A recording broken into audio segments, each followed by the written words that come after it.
So do you think there should be an age limit on when someone can have reasoned intentions?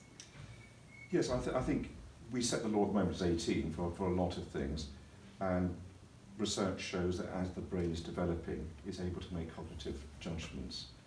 So in fact you would want somebody who understands what it is that they're saying. And as I was saying in my talk, one of the ideas of intention is giving an account of what it is you think you're doing.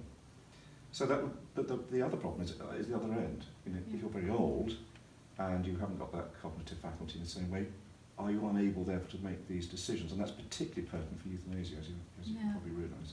Especially as quite often the older side of the generations is the ones who tend to want the euthanasia. Or they think they might, yes. But if their reasonism is not as developed or as sophisticated as it might be when you're younger, then maybe they're not intending in quite the right way. Yeah. And how would we differentiate between a good and bad intention? Well, that begs a question about the nature of goodness. But in the issues of life and death, which is what we're talking about, that if it's somebody who is an innocent person who, in that sense, is morally non-culpable, then a good intention would be to preserve that, and a bad intention would be to cut it short. Okay, great. And beyond euthanasia, other types of killing, so war, abortion, how do we differentiate between those when looking at what's morally acceptable? Well, one of the things that, and we can perhaps touch on this evening, but is the place of the aggressor. I think it's reasonable and in common law to protect yourself against somebody who's threatening your life. So war from that point of view has strict rules about rules of engagement, so that I can use reasonable force in war, proportionality, which is not necessarily aiming to kill, but include killing in its intention if needs be. That's very different from protecting my house against a burglar, who I can use reasonable force, but it would never be legitimate to use lethal force. Great, thank you very much. Thank you. Well, good evening, everyone. Thank you very much for coming. It's great to see so many of you here, and it's my pleasure to introduce to you Michael Wilcockson.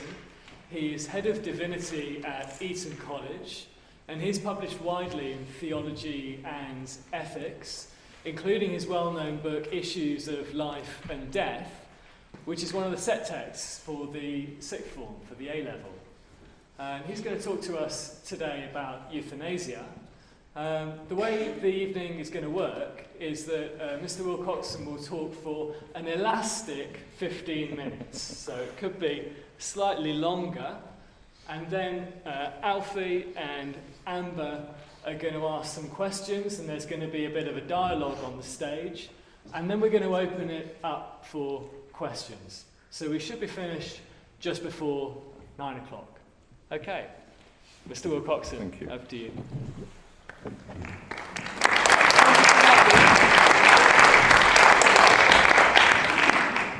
Good evening to you all. Now, I was writing myself some notes for this evening, and I decided actually they were so dense I'd give them to you. And because we've only got 15 minutes, it means that when I've said what I'm going to say, which is roughly off here, it gives you the opportunity to look over them again, and that will help perhaps prepare yourself for some questions. Euthanasia is a topic which one reads about almost every week, I think. And you'd think by now we might have resolved the particular issue. Certainly, certain countries in Europe have come to some conclusions about having a euthanasia law. I have great reservations, I'll tell you now, about having any law that is directly to do with euthanasia. But that doesn't mean to say that I don't think some legislation is possible. People change their minds. Last year at Eton we had Lord Carey, the former Archbishop of Canterbury, who a few years ago was outspoken against euthanasia. And he's changed his view completely, and he argued, in fact, for euthanasia. And I think his arguments, I'm sorry about this Archbishop, are weak. And one of the reasons he didn't get it right was because he didn't understand the central issue, which is that of intention. It's a word that we use frequently, but we're not really very clear as to what it means. So the heart of my talk, in a moment, as I whiz through it, will be this little book here, well, not so little book here by Elizabeth Anscombe, and it's simply entitled Intention. And I've given you a very brief summary of a highly dense and difficult argument, but one which I think warrants you to have a look at some point. A few weeks ago, this article here hit the front page of the Times. There it is, just as a kind of example. And I've quoted from it. It says, "Bitter split on assisted dying hits the Royal College of Physicians." It seems that, by and large, the medical profession are not in favour of euthanasia. Most doctors I've spoken to are not in favour of euthanasia. They may be in favour of other things, but not necessarily euthanasia in itself. And this is the first quotation, you can see it in your sheet. "We are worried that this move represents a deliberate attempt by a minority on the college's governing body to drop college opposition to assisted suicide, even if the majority of the membership vote to maintain it. Because the feeling is there are loud voices in favour of it. It's generally known that in the public, if you take a poll on this, a lot of people are in favour of euthanasia. That doesn't mean much, as we know, because when it actually comes to the crunch, what are they really asking for? And that's what I want to unpack now. The underlying premise needs stating, and it's not a difficult one, it's pretty obvious, and it's the first one I've got here. That we hold it as a principle that all direct and intentional killing of innocent people is wrong. That's not necessarily a sanctity of life argument, it's not necessarily a quality of life argument, it's just a view that we have and we hold dear to us in society, that we protect innocent life. And let's have a very quick look at it. Those of you doing A-level will recognise some of these categories. It'd be difficult as a utilitarian to support the greatest happiness if you've actually killed somebody directly. It's a liberty principle. Mill stated, didn't he, that, over his own self, the person is sovereign, and in fact, from that point of view, to rule yourself, to have that liberty requires you to be alive. It is therefore held to be that freedom, and that freedom from harm, and the freedom from harm to other people, therefore, is an intrinsic right. It's interesting, isn't it? It's an intrinsic good. You could take another view, kind of what we might call a contractualist view, as a Hobbesian view. In a state of nature, said Hobbes, are all in a state of war against each other. The way that we get over that, in terms of establishing our position with each other, is to agree. We simply agree that I won't kill you and you won't kill me. So again, the notion of preserving life is crucial to some kind of society with some kind of social contract. And from that we derive our laws. In natural law, the principle, isn't it, is to protect the innocent, so that we can fulfil our potentials as human beings. And finally, there's Kant. Those who've come across Kant, well, and in his famous example that he gives, that if one were to commit suicide, one would be using oneself as a means to end, one would therefore be losing human dignity, and therefore his argument was that suicide, even for the best of reasons, even if it's out of self-love, would be wrong. So what I've established here is that from diverse moral traditions, very, very different, we can at least establish that preserving life is something which is fundamental to our way of life, to our culture. In fact, it's embedded in the common law. So, next heading on your sheets is on common law. I'm whizzing through this very quickly in my 15 minutes. Common law makes a distinction here between actus rea and mens rea. And this I'm picking up now from the law, common law as understood, particularly in England and Wales. For there to be an unlawful killing, there has to be, and it's an important first bullet point, an intention to cause death, and interestingly enough, or to cause serious injury. There has to be an intention to cause death or serious injury. An unlawful death, therefore, may be one even if that was not the primary intention. So your intention might have been to cause serious harm to somebody. But if that results in their death, can you see what common law is doing? It's underscoring the significance of the preservation of life and the dignity of life. That, if you look at the thing I've put in inverted commas here, is transferred malice. And that also can include transferred malice of a group. So supposing a group of people who beat somebody up to rough them up and they died, they would therefore have collective responsibility. So we're establishing here something fundamentally important in common law. So we come now to that important notion of the actus rea, a guilty act. And a guilty act, therefore, is defined, particularly important here, because I know some questions we've been talking about previously, under what we call the Queen's Peace. That is, within our own territory, there has to be a sense that we preserve the life of all innocent life. So it's different, for instance, if somebody's attacking you. If they're attacking you, let's say as a foreign nation, they're not under the Queen's Peace, and you may therefore use reasonable force, and indeed you may kill them. That could be your intention. But notice the distinction. The distinction at that point is they don't count as technically as innocent. They are non-innocent. They are aggressors.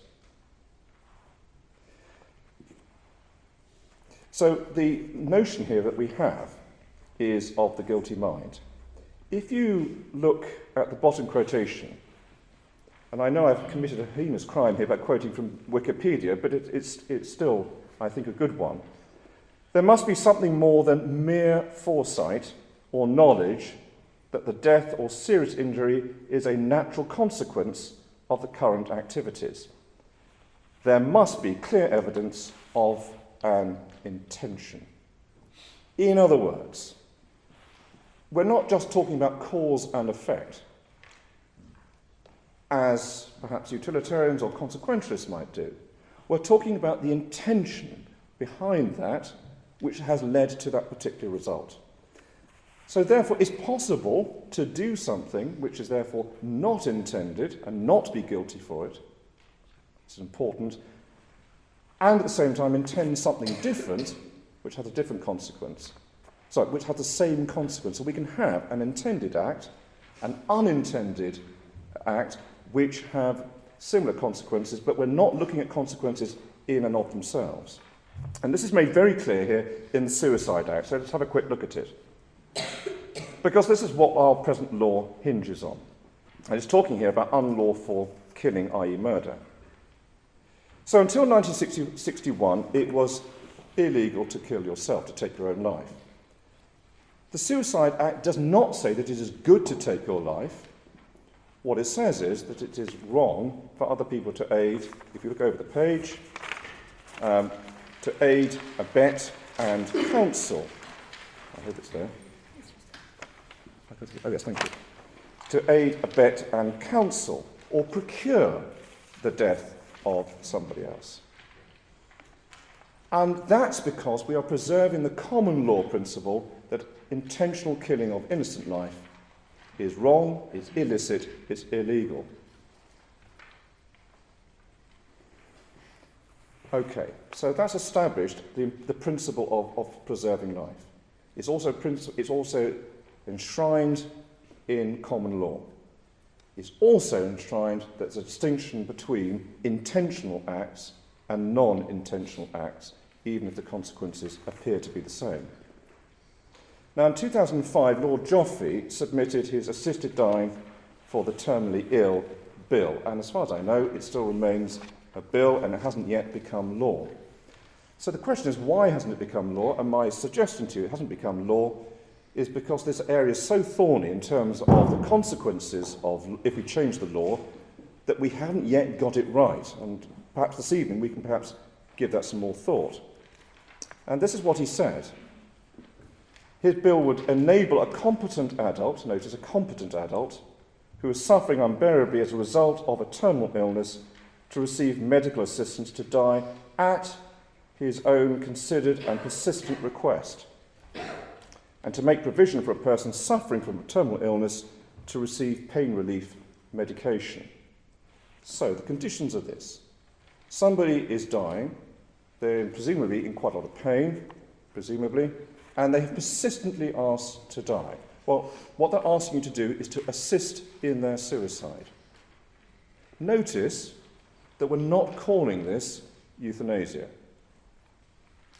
What it is, effectively, is to give them medication which will have the result of relieving pain and hastening death.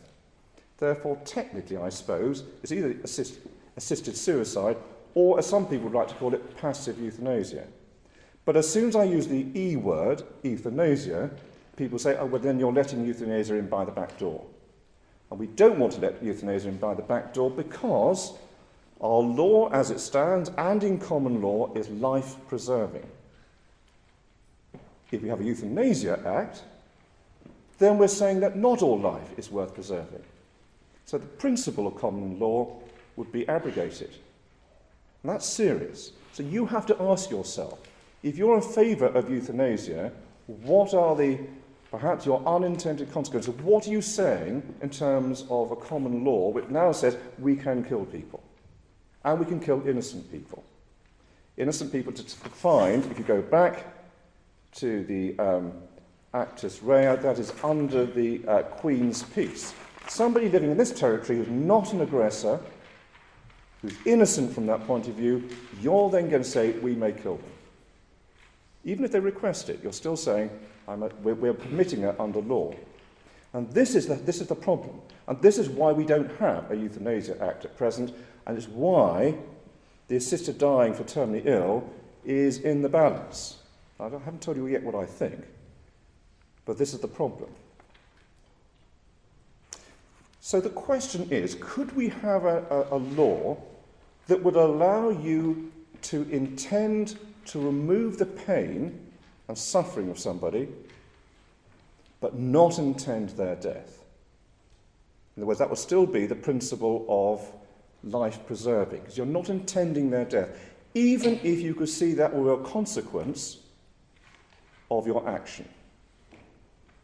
So what this all hinges on, therefore, is intention. My intention is pain relieving, not killing, even if that were a consequence of what I intend in the first place. And this is known in the trade, and some people will know this, as the double effect. The double effect, therefore, suggests there's a distinction between intentions and causes. There's a distinction between intention and causes. And this is a refined distinction which we're going to have to think about. So I now come to, in a sense, the central part of what I want to say, which is Anscombe's not-so-little essay on intention. Somebody writing about this essay, or book rather, said it was the greatest article on intention since Aristotle. It's been much debated. It's extremely difficult in places. Those of you who know Wittgenstein, she was a translator of Wittgenstein, know that he set things out in numbered paragraphs. She set things out in numbered paragraphs. The difference is that her paragraphs actually have arguments, whereas Wittgenstein just had these sort of strange sayings. So it came out in 1957. It was reprinted in 1963. It's still much debated. So I'm going to run through these very quickly. Have your eyes on them. Causes and intentions are not the same. If they were, then there would be no distinction between intended and unintended results.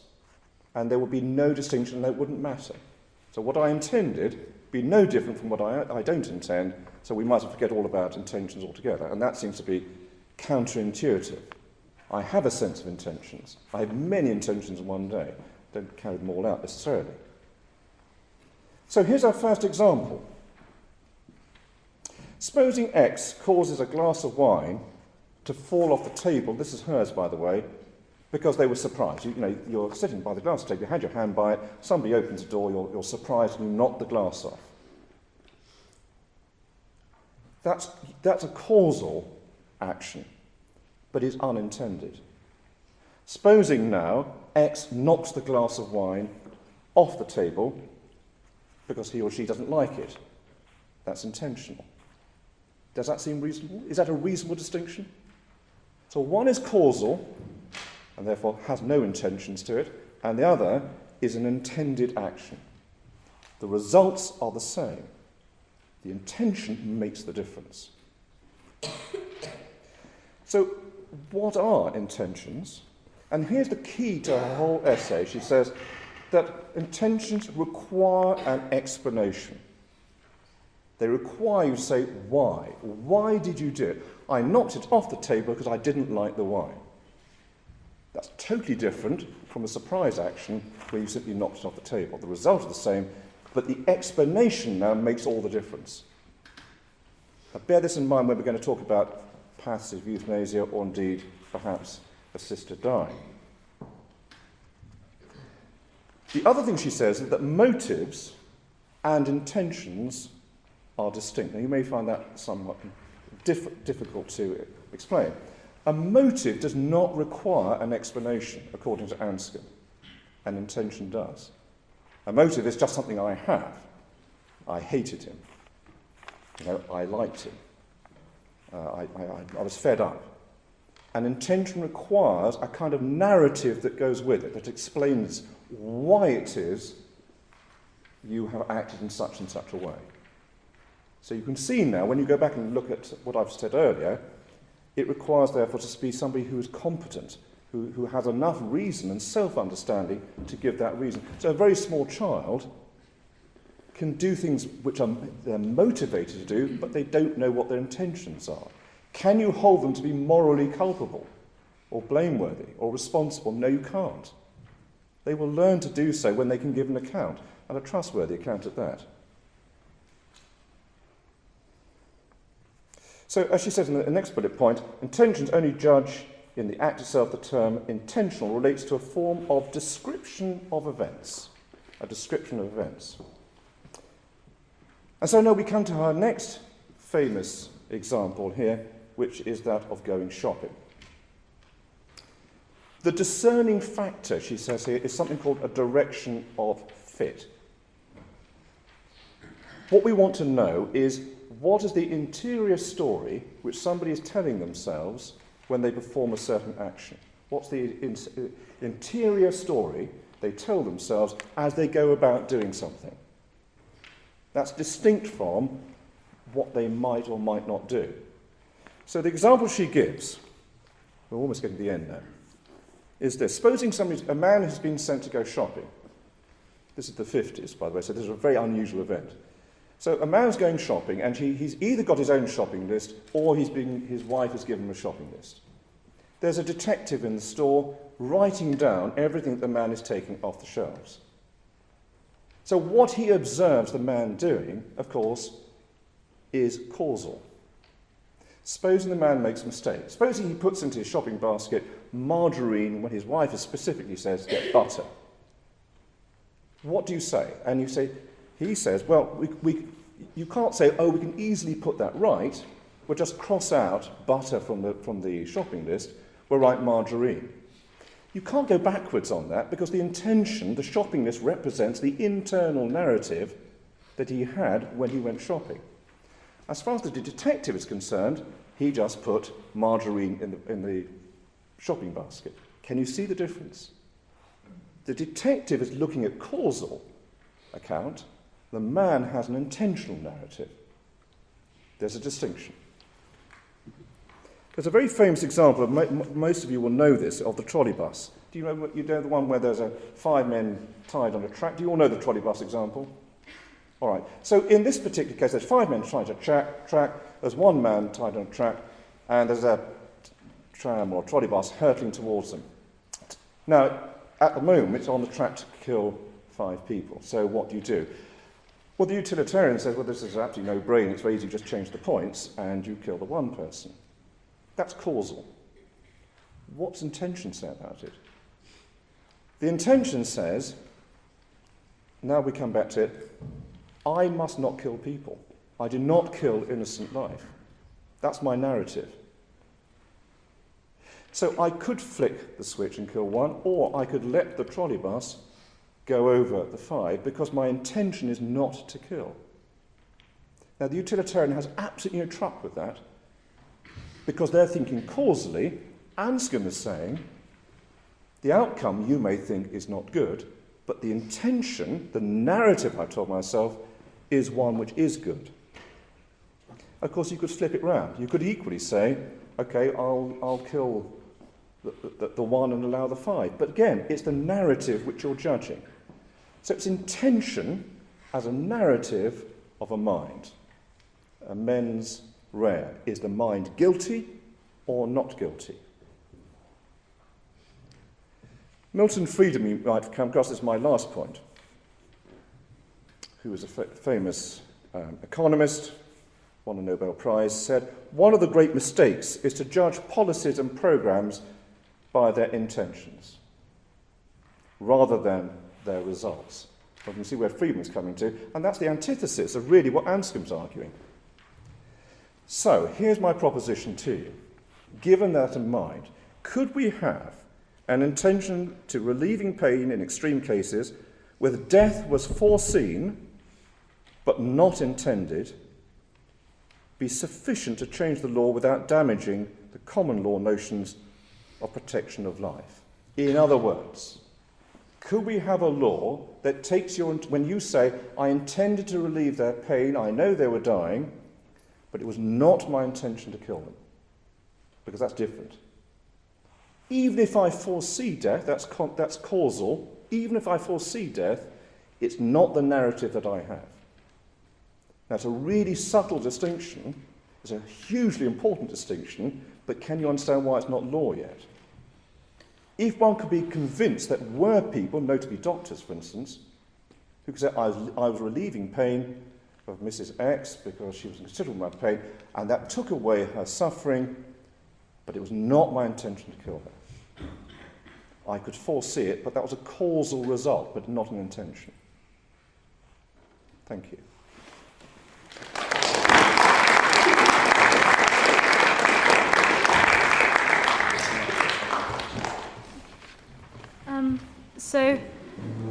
You touched upon it briefly, but as there's an age limit with lots of things, like voting, do you think there should be an age limit on when someone can make a reasoned intention for this, whether it be that they're too young or they're too old? Well, this is clearly important, because if you go back to Lord Joffe's quotation here, he talks about a persistent request, and it has actually to be somebody who's competent. That begs huge questions, doesn't it? I mean, lots of people you know probably are not competent. But in something as significant as choosing to die or not, there would have to be all kinds of tests to say that what they're requesting, what they're desiring, let's say what the intention is one that is fully reasoned. So yes, so a very young person, probably not so, and more difficult, because euthanasia is frequently involved with older people, is if somebody is very mentally deranged, perhaps it's Alzheimer's or dementia, then they're not in a position to request that at all. And then if you make the decision for them, it's your intention, well then you open a whole other can of worms. And I would suggest that's way outside what we are permitting here under common law. What similarities, if any, do you see between euthanasia and abortion and the concept of intention? If we go back to the concept here of, as I put it in the actus rea, of Queen's Peace, the Queen's Peace suggests that if you are being attacked by an aggressor, they will become non-innocent. Now, some people use that to justify abortion. So they might say that they didn't want the child, that wasn't their intention. Maybe contraception's gone wrong, maybe it was rape or something along those lines. And therefore they see the fetus as being an aggressor. It's a slightly strange argument from my view, but anyway. So what you're saying is, because it's an aggressor, something I have not invited into my womb, then that justifies abortion. That's trying to use the parallel here in common law between protection of people who are innocent and using reasonable force, indeed even lethal force against aggressors. So, obviously murder is something that is punished. And as you said, if it wasn't your intention to do something, but it happened, it wasn't your intention for them to die, but they died, that could be classified by some people as manslaughter. So would you still want them, well not necessarily want, but see a punishment for them? If Anscombe is right, and we can really make a distinction between intended actions for good i.e. pain relief, and we don't see that causally linked with their death, then there's no reason to punish them because they are innocent. If we take the ethical framework of liberty, and I was wondering if you would be able to see it from the point of view liberty as in if a life without the freedom and liberty to control that life to such an extent as to be able to will death is not a life worth living ethically in that point of view. How would you respond to that sort of argument? Well, that's a good one. The important thing about euthanasia and all associated ideas with it, like assisted suicide, is you're no longer acting by yourself. Now, I know if you go to Switzerland, you go to Dignitas, and you ask to die, you are the one, I understand, that plunges the last sort of the trigger that kills yourself. But who's assisted in that? Who's abetted? Who's helped you in that death? If it were truly the case that you did it autonomously, and some people argue this, that you have a right to life, you have a right to kill yourself. It's your body, you can control it. Well, I haven't argued against that. I have not argued for killing yourself.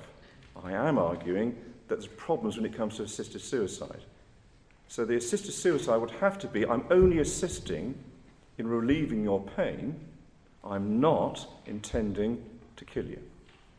And that's the trouble. The Suicide Act makes it very clear, aiding, abetting, procuring, and if you look under common law here, do you remember we had an act which might lead to your death, causing grievous bodily harm. So, to hope this is reasonably clear, suicide, fine. Assisted suicide is deeply problematic. So, how do you think we should weigh up the sanctity of life versus the quality of life? In a sense, what I've argued for, they collapse into each other. So a sanctity of life argument holds that all life is in itself sacred and intrinsically worthwhile. A quality of life argument says there might be times when the quality of that life is very poor. What I'm arguing for is that if the intention, out of respect for that person, is to treat them as a person who is in pain or suffering, to remove that pain or suffering, that's equally true of sanctity of life as it is of quality of life. The key factor is intention. So it's a strange parallel to draw. It's slightly less consequential, but it's often said like the bystander is as guilty as the bully, for example. Yeah. But under this argument, it appears that a bystander is not intending to assist in the bullying, but that it is going on. So is there no reprehensible quality to that sort of behaviour? Do you mean that I restrain myself from doing anything? Yes. Okay. These in the trade are known as refrainings. I refrain from doing something. But there are different kinds of refraining, isn't there? There's the intentional refraining when I just don't... I mean, I'm the doctor and I don't give you the medicine so you die. Well, that's just incompetence or medical negligence. But it's very interesting because what makes the difference is intention. If I intentionally refrain, so the inner story I tell of myself to you is, I refrain from giving the medicine, finish the story, so you would die? Or did I refrain from doing anything so that you wouldn't feel so much pain? One is a narrative which has intention for good, and one has a refraining narrative for bad.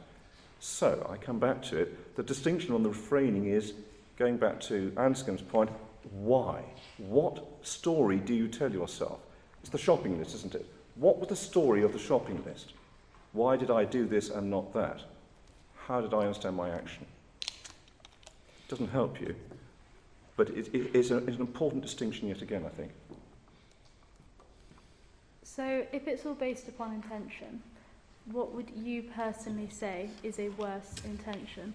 Willingly letting someone suffer, or willingly killing someone, or letting them die? Well, this, I think, is the hub of the whole problem, isn't it? I think most reasonable people would argue, and when I say most reasonable people, I mean people like me. Most people would say that if somebody's in a great deal of pain, to see them in pain and do nothing is inhuman. And this is why I think a lot of people are in favour of euthanasia, because they just think it's a very strange society which will allow people to suffer greatly. It's also, I would suggest, inhumane to kill people who are innocent. So you have a bit of a problem. If you take my argument, if you could have an act which would allow people to remove pain, and that's their intention is a genuine one, then we could have some kind of assisted suicide dying act, as Lord Joffe suggests. The worry is, would it remain so, or would it become euthanasia through the back door? So I think we're going to open it up to the audience now for any questions. Okay, if you've got a question, then raise your hand and I'll try and be as fair as I can.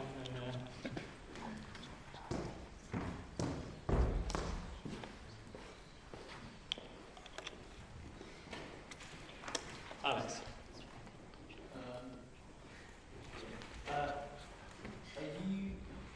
Your theory, is that based on the idea that killing is killing an innocent person and is objectively wrong?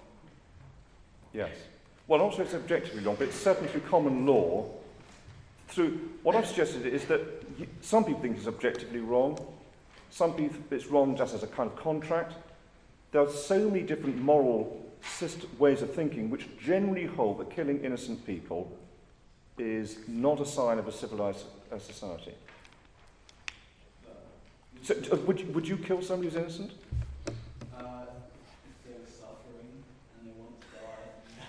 So that's really interesting. So you're accepting the principle now under law that we can kill innocent people.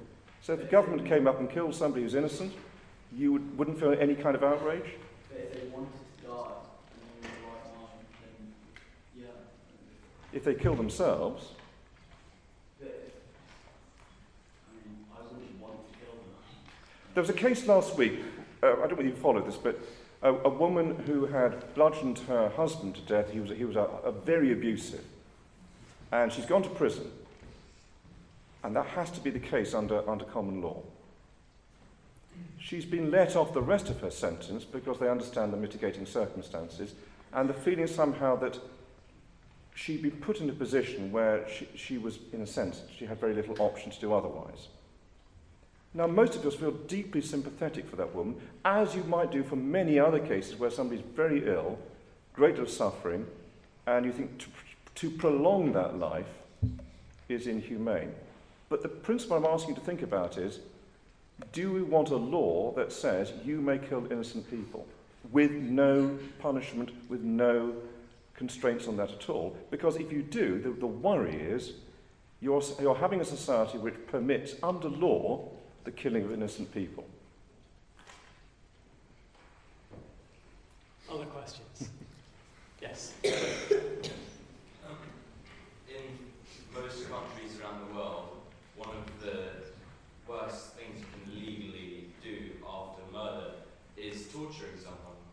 Surely, this might sound a bit strange, but looking from a different angle now, if someone is in such immense pain that they are wanting to die, surely not giving them that way out is almost like torture and should therefore also be illegal. So what's the intention then? So if now, let's say I was in such immense pain that I wanted to die, so I go to the doctor and I say, I do not want to live in this life anymore, there is no quality to this whatsoever. And I ask the doctor to help me out of this miserable situation. It's like telling someone that you're not going to help them when you're in pain, and you just said that we need to help people who are struggling and who are in pain. So what you've used the word pain and struggle as your criteria. Yes. So you're asking to remove the pain and struggle. Yeah. Okay, that's your intention. That's the narrative you tell. You didn't once mention killing them. Yeah, because it's no, because that's causally different. Exactly. There's Well, exactly, and that's the whole point. What I'm saying. But there's no other way out for them. Like someone who's, I don't know, my age could suffer from. So what? But you're saying you're. A lifetime from. So you're supporting me on this because what? Yeah. Sure. Well, what you're arguing is this, on the double effect, is that your intention is to remove the suffering and pain. What do you foresee in doing that? They die. But that's not your intention. That's causally different. So one's an intended action, one's an unintended. And go back to the glasses again, of falling off the shelf. One was an intended one with a narrative, and one was simply a foreseen, or in that case a surprise action, which was not intended. And the importance is this. Do you want to have a life-preserving law in society as a whole, under common law, which says all life must be respected? You're saying all life must be respected by killing it. And that strikes me as being odd.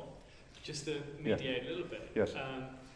Am I right in thinking that your answer to Philip in the case Yes. that he describes would be, it is okay to do as the person asks and to kill them, provided your intention is to put them out of pain?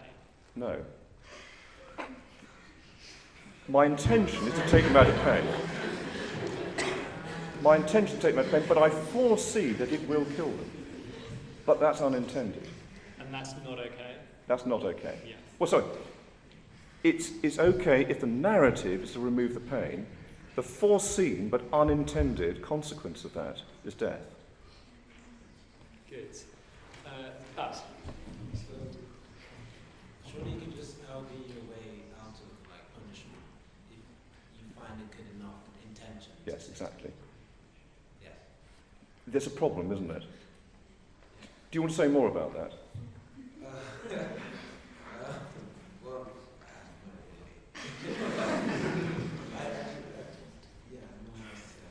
If we go back to that shopping basket case, so the detective was watching, all the detective can see is what I'm doing. And as far as the outsider is concerned is, going back to what you're saying, I have killed that person. My narrative, my intention, my why, was exactly as you said, was to remove pain. Your point is, how do I trust you're telling me the truth? And that is why this has not become law. Because there's a real worry that anybody could tell any narrative, but that's what law courts do. So when I tried this talk out on a lawyer friend of mine, he said that's exactly what happens in law court. We have to establish the intention. You might, for instance, supposing you tell your narrative one way on one occasion and you tell the narrative a different way on a different occasion. Or you secretly say to somebody else, actually I wanted to kill them. Well, then we don't trust your testimony. And that's what law courts do. So the question is, if we have Lord Joffe's Act, it becomes a law that you may assist in suicide, providing that the intention is only to remove pain, even if the consequence is death. Do you think the law can sustain that? I'm going to move on to another Yes. question. Perhaps you could come back afterwards. Olivia. Ethically, one could argue that the resources used to preserve that person's life, whether they do not want to have their life prolonged or not, could hinder the quality of someone who depends on that in a life and death situation. So your question is? The effort that is used to save someone's life who potentially does not want to be saved could affect that of someone who depends on the same level of quality of healthcare. Certainly from a utilitarian point of view, it's a very reasonable argument. And what you're asking is that the consequences of having a death releases the resource of somebody else to live. And I agree that if you're consequentialist or utilitarian and you just think in terms of causes, that's fine. But you didn't mention intention once. Perhaps suppose someone was in pain and perhaps did not want to keep their life anymore and wanted no more treatment, just wanted to be euthanized or have assisted dying or have help in them being killed. The resources that is kept, especially in national healthcare or the person or the family that's supporting their healthcare bills, especially in America, could hinder the quality of someone else's finance because a large pressure is being placed on healthcare as a whole, and surely that would not stop anyone else's access to healthcare or the same quality. I think the problem of resources is a difficult one. But if you're talking about the fundamental issues I've been trying to do on treating people and respecting them as people and respecting their life, then in a sense you've now equated them as a resource, as a thing. And I'm not happy about that. There's a gentleman at the front. Good question, though. So if I put forward an argument that my intention is to relieve pain, but I'm fully cognizant that there's a material likelihood that this will lead to the person's demise. Yes. The fact that I have that cognizance, that awareness, I would have thought that a court would argue that I should be taking that into account, even though my declared intention is the relief of pain. That's not sufficient, in other words, to effectively set that to one side and act in a very kind of narrow, blinkered fashion. Sure.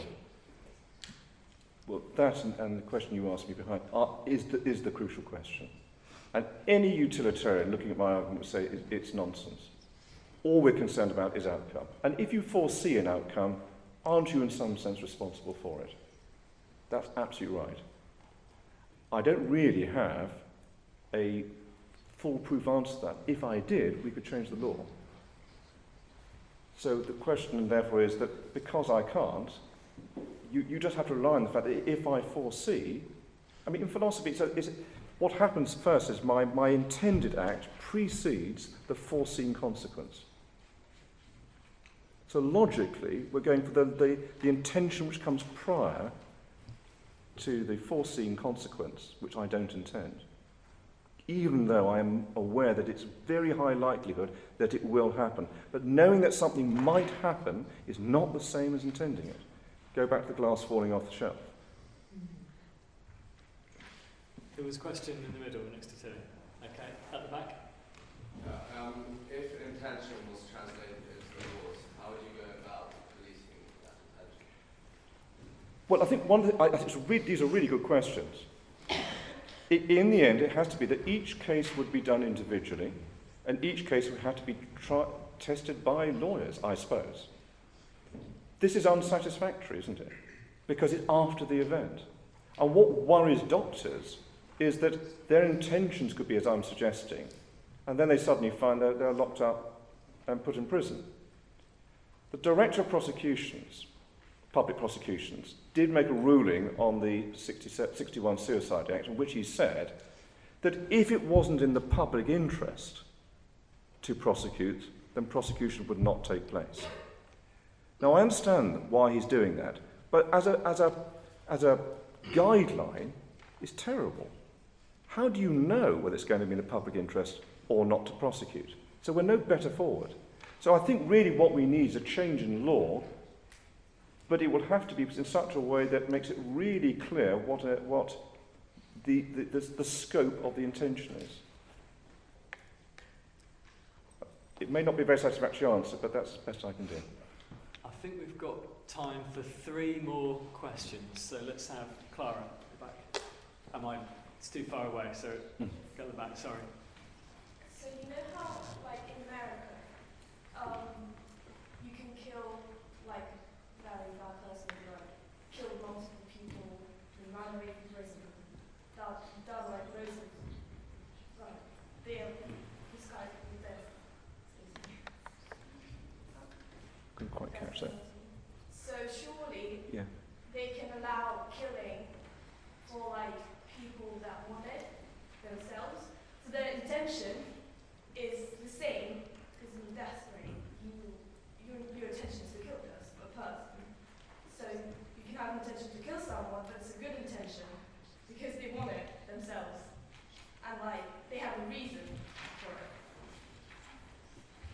So what you're saying is if somebody asks you to kill them and they want it, we had this sort of slight argument before. Yeah, because you are already allowing people to kill someone for their intention to kill someone. And you're saying this is a legally acceptable in America. I somehow doubt it. I can't imagine it being a law that you can kill anybody who requests it. It's allowed in some countries. So surely they can allow. It is true that euthanasia. It is true that euthanasia is permitted in some countries, Netherlands notably, where it's extremely controversial. And what worries people is it because it's now nibbling away at that common law. That common law we've had established for hundreds of years. And for all sorts of reasons, and I've tried to give them at the beginning of my talk, not just religious ones, but secular ones as well, that we had to have law which is life-preserving, that respects people and gives them dignity. Yeah. But you can't then start killing people because they simply request it. Because then you're suggesting that we can do it for other reasons, perhaps less good reasons. Yes, in the middle. But so, for a lot of this, you kind of focus on people with terminal illnesses and wanting to die because of physical pain. What are your thoughts on a considerable group of people supporting it who want to die rather because of mental anguish? So, for instance, I remember seeing a story of a rugby player who, his whole life was based around rugby, and he suffered an injury, which meant that he could not only not play rugby anymore, but he could basically not move. And he went to the Netherlands and had assisted suicide. Do you think there's more wrong with that? Do you think that's less likely to be allowed under law? I think it's a really good question. I've been focusing on Lord Joffe's Act, which is the assisted suicide in dying. And he's very narrow on this. In other words, somebody is in terminal state. What you've done is you've broadened it out to say, could it be anyone in anguish? And would that intention be good?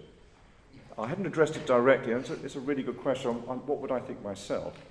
I'd be extraordinarily sympathetic to it. But I would worry that what I was doing would not be for the best of reasons. In other words, the narrative I would tell of it, I'd be unsure whether my intention's a good or a bad one. I think you've got a really good question there, and it's a whole grey area, as some of you picked up on the problems of intention in the first place. It's truthfulness, isn't it? I think we've got time for one last question. Mr. Wilcockson will be here for about 5 minutes if you want to come and ask yours, but we'll have our final question from Ludo. If the assisted suicide works in Switzerland, why do you believe it won't work in this country? Who says it works there? Well, mechanically it does. People die. In terms of the fact that there doesn't seem to be an correlation between the laws being, the lines of the law being blurred in Switzerland, so why do you believe there might be? There's a lot of... It's a really good question, because I think one of the things I was worried about was whether it would undermine common law, and you're suggesting to me that it doesn't undermine common law. And if you're right, well, that is indeed really significant to what I'm saying. You're suggesting that suicide hasn't undermined the life-preserving nature of law. I'm worried that it might do. You're reassuring me that it doesn't. People who look at the Netherlands, for instance, think there are a large number of unreported deaths where people have not wanted to die particularly, or they've said something in the heat of the moment, or unscrupulous doctors and others are using this to their own advantage. How we judge all these things, I don't know. That would take a lot. If you could provide me with a lot of information, then maybe that would be reassuring. And I suspect if you were right, then Lord Joffe's Act would become law. I think we're going to have to draw our evening to a close, but before we do, let's just thank Mr. Wilcockson.